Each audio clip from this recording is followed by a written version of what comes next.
And I am so glad you're here. Welcome. Welcome to Who Do You Think You Are? A podcast that teaches you how to have the highest regard for yourself, how to live from a place of self respect and self love, and how to make yourself a priority in your own life.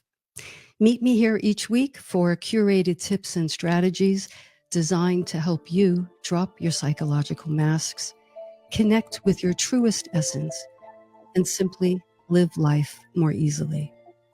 Because we know that when we do approach life in this way, we naturally have more generosity, more room, and more love for one another. And that could not be truer than these days. Welcome, friends. Welcome to February 9th. How are you? How are you tonight? I'm talking to you. Are you doing okay? These past couple of weeks, we have seen nationally and globally quite a lot of disheartening events, natural disasters, man-made disasters. We've seen incalculable inhumanity, really heavy things. And if you've been listening these past few weeks, you know that one of the things we've been talking about is navigating these very choppy waters together, navigating by going in and out of intensely listening to what's happening in the news, giving ourselves a rest, and then coming back out, listening to more, going back in and resting if need be. We're talking about sharing how you feel with one another, and I deeply hope that this show is a safe place to come to each week, to speak your truth, to be who you truly are. This is a no pretense zone here on Who Do You Think You Are? But tonight we have a bit of levity because, as you probably know, tonight is Super Bowl Sunday. I imagine the game is still going on. In fact, I think that sound you hear is the sound of lip smacking buffalo wings and, interesting dips and chili and all that sort of thing. Millions of people are having a great time tonight.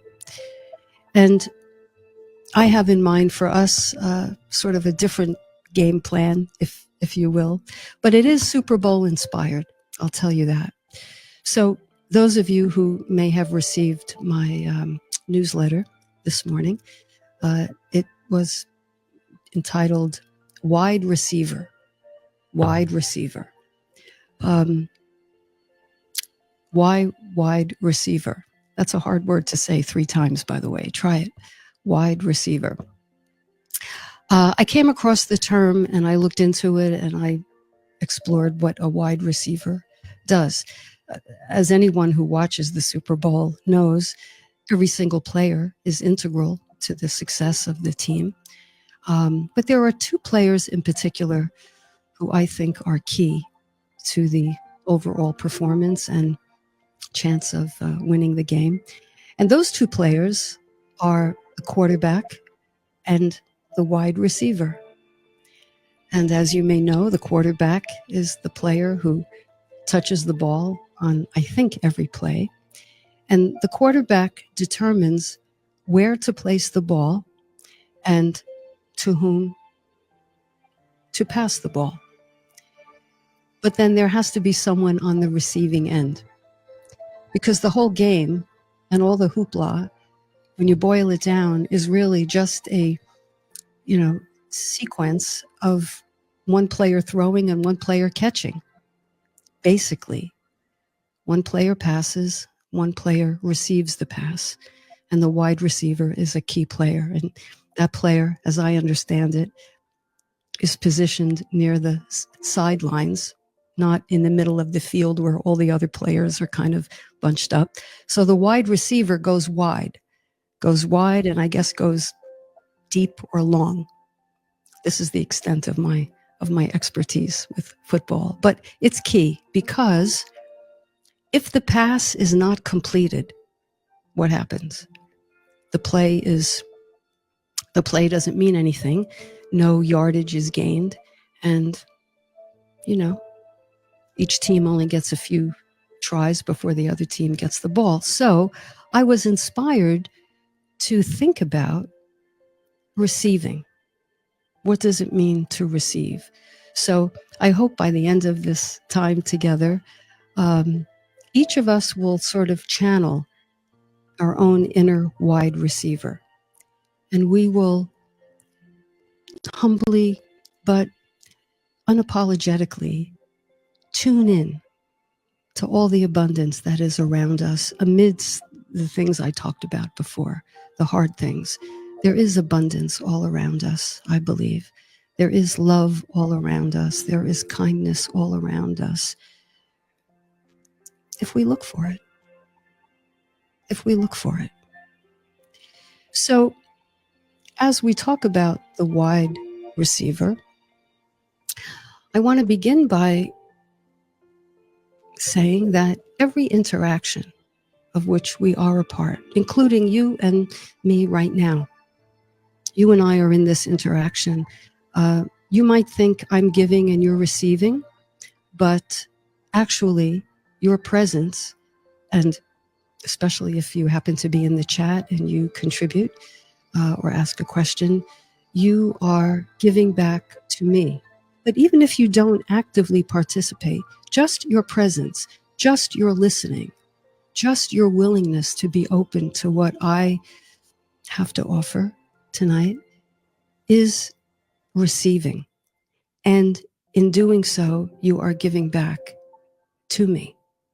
And I, in turn, have more from which to draw. And perhaps I give a little more and your presence receives it and the vibration comes back to me. And so we have this beautiful circulation of attention and intention and input. So I wanted to zoom in more deeply on the art of receiving. Givers get all the press, I think. We've all heard the saying, which I now understand is really a biblical proverb. I believe in the King James Version. It is better to give than to receive. So givers get all the press. Why is that? Why is it easier to give? Well, it's easier to give, I think, because givers tend to be more in control. Givers know what's going to happen next. Givers know when they're going to give. They know when they're going to present you with a gift or a helping hand or a compliment or support or feedback, something like that. So givers know what's going to happen next. In fact, I've heard people say that giving actually takes people, and I think this is a good thing, takes people outside of themselves. And so they can actually de-stress by giving to other people. Giving to other people. Because we get beyond our own cares and woes. We get outside of our rumination and we turn our attention to someone else. So in giving, we help ourselves calm down sometimes. But what is it like for the receiver? Well, the way the giver feels prepared to give, the receiver can feel somewhat unprepared to receive. Receivers, did I say that properly? Receivers don't know what's coming next. So receivers may experience the giver's gift, possibly, not all the time, but possibly as a surprise. If you've ever thrown a surprise party for someone or had a surprise party thrown for you, you know that they are two vastly different experiences. When you're throwing a surprise party, it's excitement, it's giddiness. You can't wait to see the expression on the person's face when they walk in the door. You take a photo of them and they're surprised, they're shocked. And, that can feel nice, that can feel entertaining, that can feel fun, that can feel loving, actually. But looking at it from the receiver's point of view, it can feel a little vulnerable. It can feel a little caught off guard. One can feel caught off guard. The receiver can feel even under some unstated pressure to look surprised or look appreciative. Sometimes in the back of the receiver's mind, there's a little concern about, will I be able to reciprocate?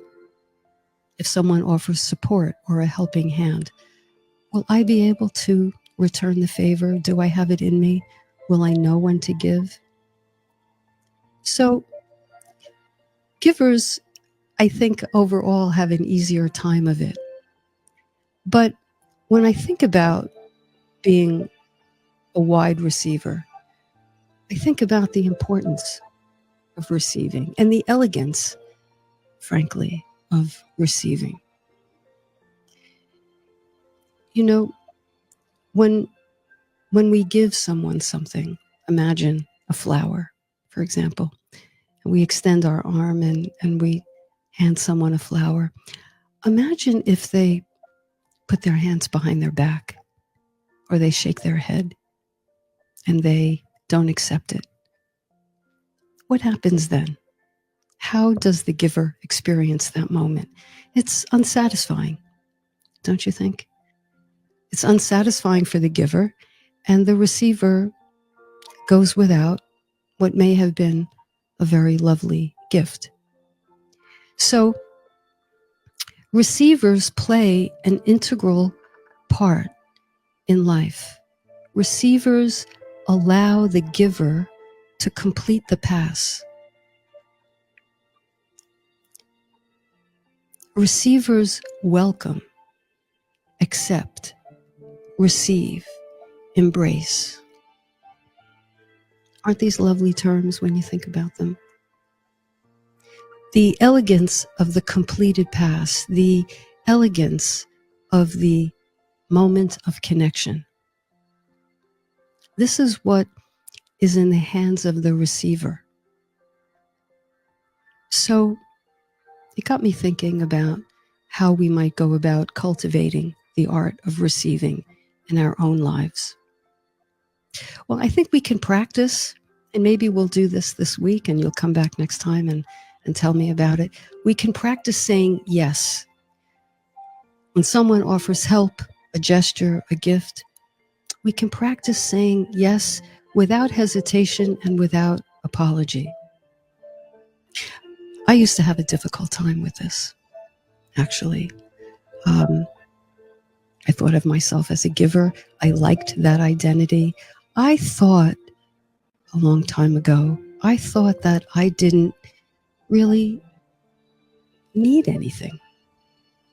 I really did. I thought I didn't need anything. I mean, I thought I liked people, but I didn't really. Need was not an easy feeling for me. Need opened me up to possible rejection. I'm sure that has something to do with something in my history.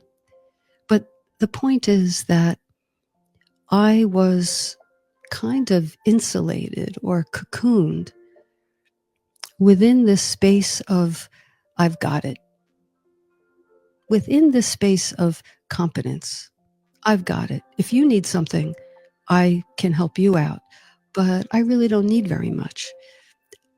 Wow, I wish I could go back to everyone in my life at that time and say, ooh, I got that backwards. I'm sorry. I wish I had let you give to me, whatever it was. Because I closed people out and I closed myself in. And yes, it might have been safer, but I think it was lonelier. So I encourage you to give some consideration to that. Do you live within a bubble of competence, within a space of, I got it, I'll handle it, all good? Because it is not an indictment on your competence if you accept help. It is you opening a door to another person. It's you allowing yourself a connection. So in your receiving, you become a giver. Let go of guilt or embarrassment. It's not a sign of weakness or dependency, as I thought at an earlier time. It's a sign of self-assurance and self-awareness. It's an understanding that none of us is an island. And it asks us to be aware of the walls we have erected over time to maintain safety. And it is safe behind those walls because no one can get to us, but therein lies part of the challenge. No one can get to us. And that doesn't only, prevent harshness from getting through, it prevents love from getting through. And to take it one step beyond that, it puts us in a position where we're walking around not allowing ourselves to have what we want deep down. The thing we most desire, connection and love, is the very thing we unwittingly, because of our cocoon, sacrifice. So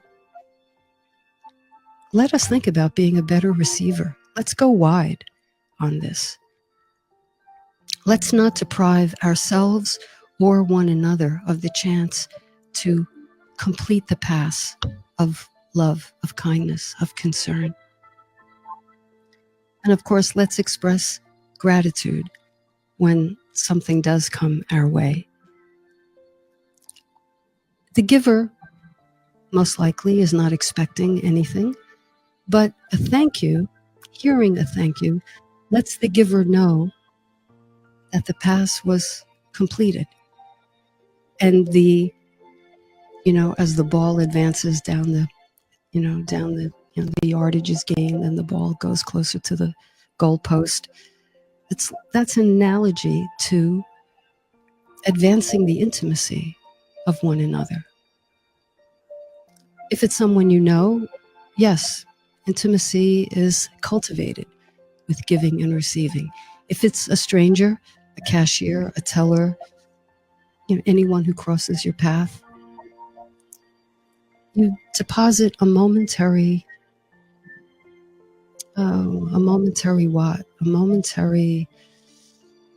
bit of appreciation in that person's account. So if someone smiles at you, acknowledge it. It goes into their account. If someone isn't smiling at you and you maintain eye contact for a second and say something, have a nice day, and mean it, you're depositing in both of your accounts. Go wide on the receiving. Let the person know their intangible but meaningful pass was received. So, with that, I see there's some comments in the chat. Janine, welcome, Janine. Janine, I think, is speaking to Bill and saying, dedication for still Bill. How's that, Bill? Oh, Bill, thank you. Kathy helped me change my entire life 20 years ago. Bill, you have a story to tell. You have a story to tell. Who knows, maybe you'll come on one evening and share your story. It's quite profound. And I helped you change your life. Well, here's how I look at it. Your life did change. I look at it, we were one another's givers and receivers there. I liken it, and I liken our time together, Bill, as mountain climbers. Now, I've never climbed a mountain, but you know how it goes. The climbers are tethered to one another. And at certain points, one climber is, is up top a bit, and the other climber is, down below. And then eventually the climber who's down below gets up on top, and, the climbers work in tandem to support one another, each taking a turn to be up and to be the supportive partner. And that's how I look at the work that I do with my clients. So, Bill, that's what we did. We were partners in the quest to help you be the best Bill you could be. And I'm honored to have had that experience. People are noticing your dedication. And I think they're having some kind of reaction to it. Janine supports you. Leandra, good evening, Catherine. I'm enjoying your analogy. Thank you, Leandra. We're going to go wide, right, this week? Let me move my device here to see. Dawn, it's a beautiful thing, still, Bill, that your gratitude remains after all these years, and she gets to be grateful. I get to be grateful for your support. That is so true. That is so true. So I hope, before we go to a break, I hope we'll all digest this notion that when we accept and receive, we are actually giving. And it's pretty profound, and it really makes a contribution to others. But before I go any further, I did not realize that Still Bill is on a cruise to Hawaii. Janine, no wonder you said dedication. Yeah, I didn't. That was not quite on my screen. Bill, aloha, first of all. I hope you're having a magnificent time. Hawaii, you are several hours, you're behind us, okay, on the East Coast. I hope you're having a magnificent time, and thank you. Thank you so much for joining us, Bill. Okay, I'm going to take a question that I think will lead into me talking about one of my favorite words, which is the term agency. But let me go to a question.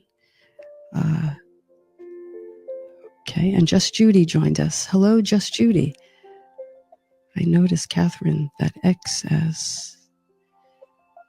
Judy, I'm not sure what you're saying there. If you want to elaborate while I go to this question. I'm so glad you're here, though. Welcome. We are building a lovely community of self-love builders. Are we not? Self-love, self-respect builders. And now we can add a contingent of wide receivers. All right, wonderful. So here's a question from Allie in Minnesota. This is interesting. I wonder if it's crossed anyone else's mind. Here it is. What if someone is giving me something with strings attached, or with an expectation of something in return? What do I do? How can I navigate those situations? Again, what if someone is giving me something with strings attached, or with an expectation of something in return? What do I do, and how can I navigate these situations? Well, that's a very good question. I'll tell you what occurs to me, Allie. Number one is check yourself. I would say this to anyone with that question. Check yourself to see if you have an automatic response that when someone gives you something, they would want something in return.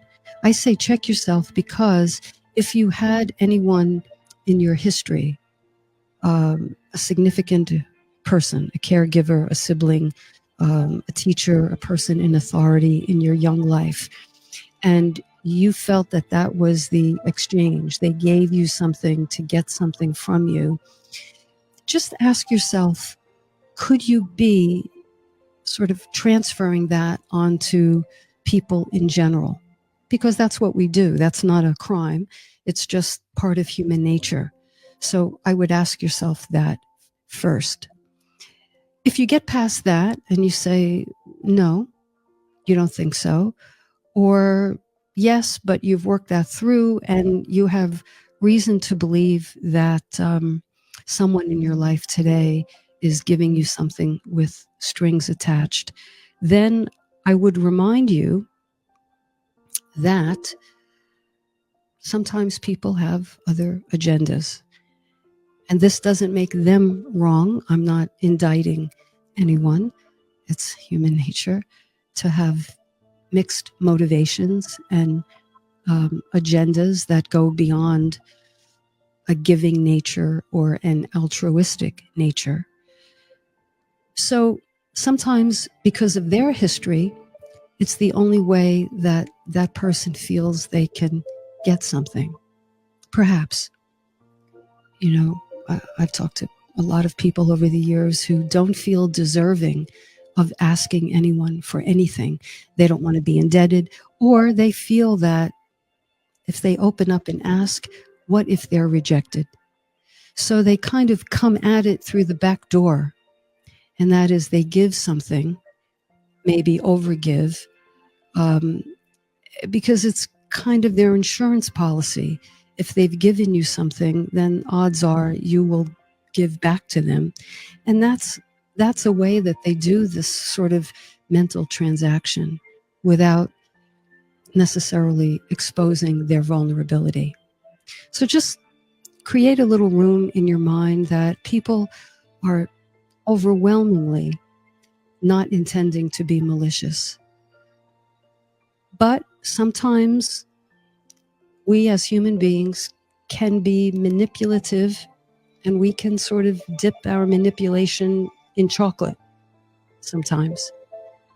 And again, it's just a way of getting needs met. But that may not feel very good to you, Allie. So you have the freedom, you have the agency to decline. You have the agency to decline. Now, let me take a moment and speak about agency, because agency is a big, important term in life. Agency is our ability to make choices in life. Agency is our ability to act independently and to exercise control over our own lives.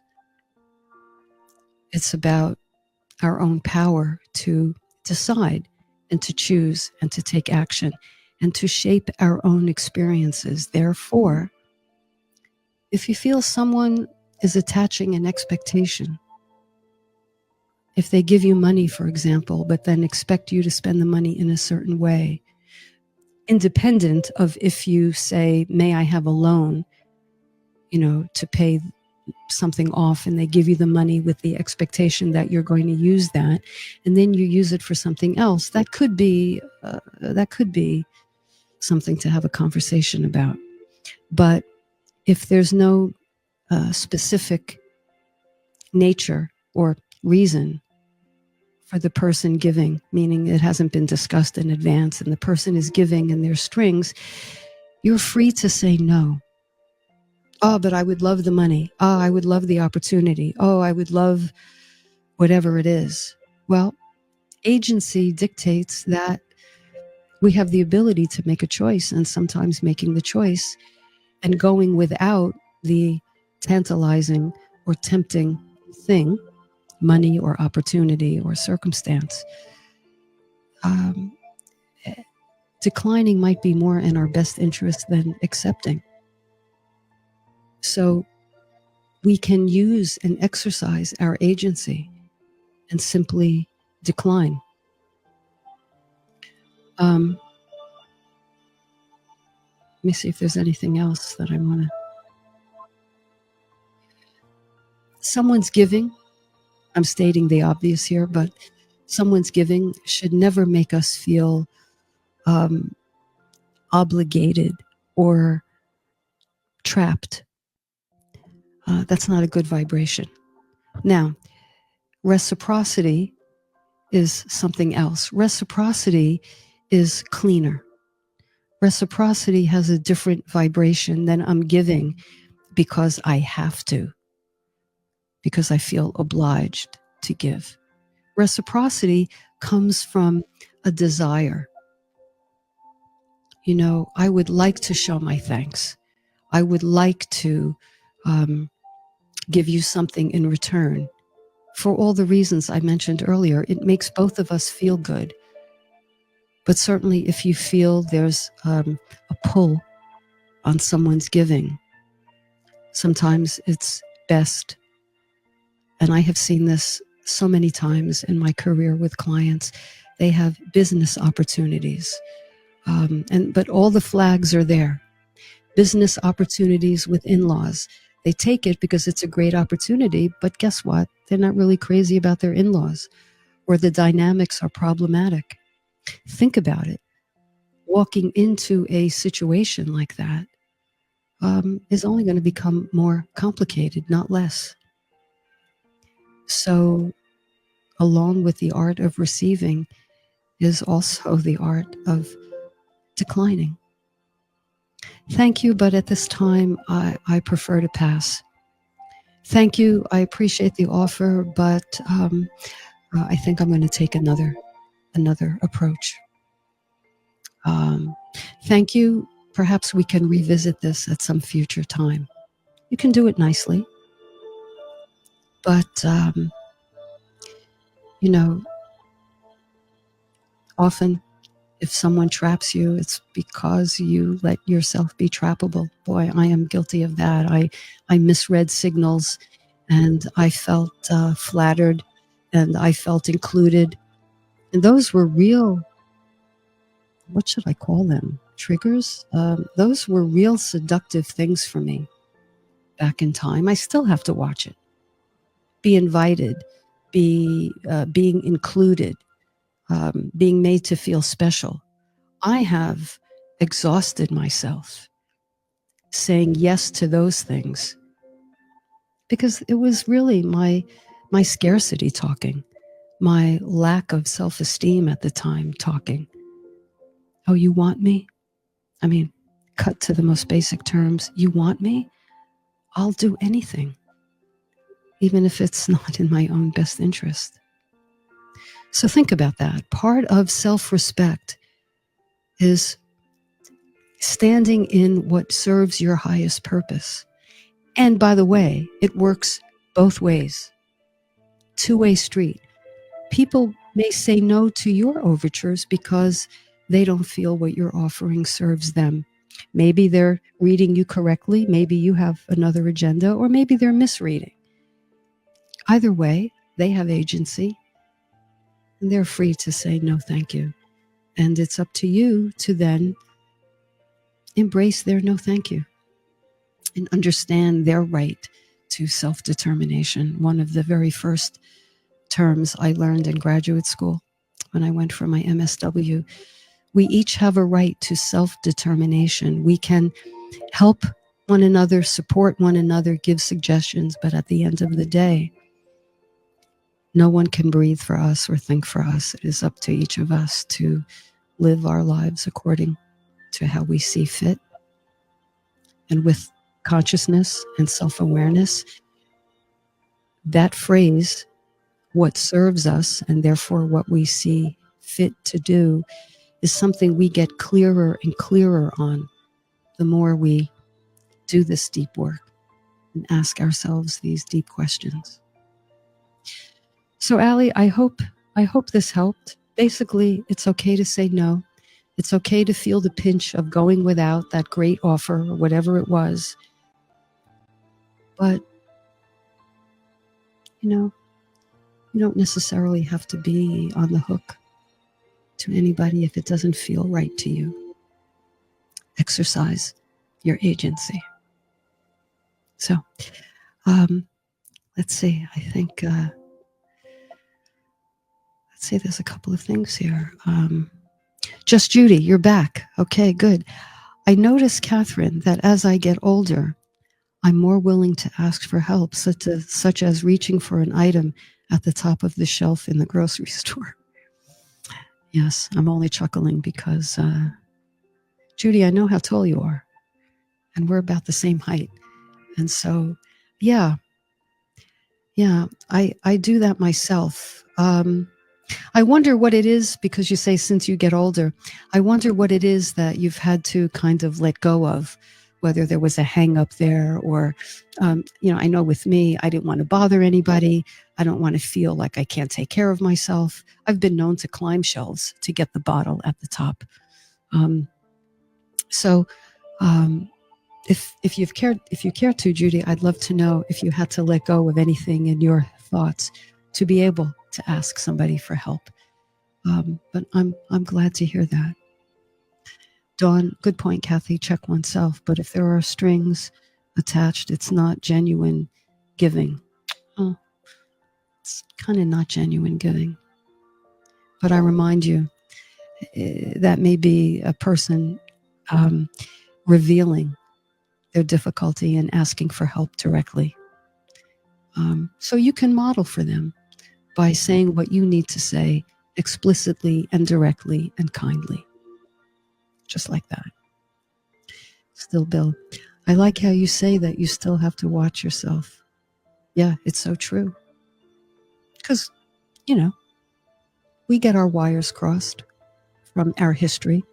We think we know what someone is up to, but we don't. Therefore, I'm probably going to do another show on the art of the question, because so often we make assumptions. We think we know what someone wants. We think we know what someone means. And I know I have been wrong many times about that. I made an assumption, it wasn't correct. We had a conversation, and then I heard from the person what their real motive was, and I had to say, "Oops, my bad." And so now I've gotten in the habit of saying, "I'm not sure if I'm correct or not. Can you help me out with this? I feel this or that, or it looks to me like." Can you let me know where you're at with this? Okay, simply checking out rather than going with your assumptions. There's a saying that I love, often wrong, but never in doubt. Sometimes we can be so sure of ourselves without a clue whether we're on target or not. So it's always good to ask. It's always good to ask, listen, do you need me to offer advice, or do you just want me to listen? That can do wonders for a conversation. Do you need my input, or do you just need an ear? Or if you want to share something with someone, you can put that up front. I don't need you to solve anything. I just need you to listen. I just need to feel heard right now. That is a giving and receiving kind of thing. That is a pass that, when completed, can be so lovely. Here's what I need. Do you think you can give that? Yes, I can. No, I can't. Okay. Cleaner communication just makes things go better and more smoothly. So checking the chats, I think, just Judy, I had exactly the same experience as you, not wanting to bother anyone and thinking that I could do it myself, even if I had to climb on the shelves. Yeah. How often have we thought we have to do it ourselves? That's our culture. Bootstraps, listen, tough love on the self. We all have those voices in our heads. But as I said last week, better we should hear the voice of a loving kindergarten teacher than the voice of a drill sergeant. Sir, yes, sir. So harsh. So harsh. So self-love cultivators, self-love builders, everything we're talking about here and everything we've been talking about these weeks is about loving and respecting ourselves more. Because if an interesting and fascinating thing happens, the more we respect ourselves more, you know how it goes, the more we automatically respect other people's right to self-determination and other people's agency. And then we can have meaningful deep conversations, then we can certainly disagree, share different points of view, but it's done in an atmosphere. This is the most important thing I think I can leave you with tonight. It's the disagreeing, the conversation is done in an atmosphere of mutual respect and curiosity. And it's the atmosphere that means so much. I do a lot of work on on getting through difficult conversations, how to have better conversations. And I observe so many times that the conflict is bad enough, but then how we handle the conflict can actually compound the difficulty. It can compound it, or it can minimize the complexity, and we can get on more even, clearer ground with one another. So let's pay attention this week to the atmosphere in which we communicate with one another. Let's go looking for goodness. Okay, because if we look for it, we will find it. We will find it. And that's a promise. Come back and tell me. And if someone gives you something and you feel it's done cleanly, let them know you appreciate it. Let them feel the gratification, the satisfaction that comes from knowing that their overture mattered to you. I think you're going to like the way you feel. So, dear listeners, there you have it for tonight, this February 9th, Super Bowl Sunday. I wish you well in this game of life. I wish you a good week. Let's keep each other in mind, hold these ideas and one another in highest consciousness this week. We are our instruments, right? We're not selling vacuum cleaners. We are our instruments. Let me be an instrument of peace. That's a real thing. Because as we go, as we vibrate, as we bring out the best or the worst in other people, we are contributing to the vibration, not only in our immediate orbit, but in our families, in our communities, and in the world. So, with that, I never want to end. Someone told me that I do this Italian goodbye thing at the end of every show. I get ready to wind down and then I kind of rewind. Well, those of you who know how Italian Americans or Italians do it, we say long goodbyes.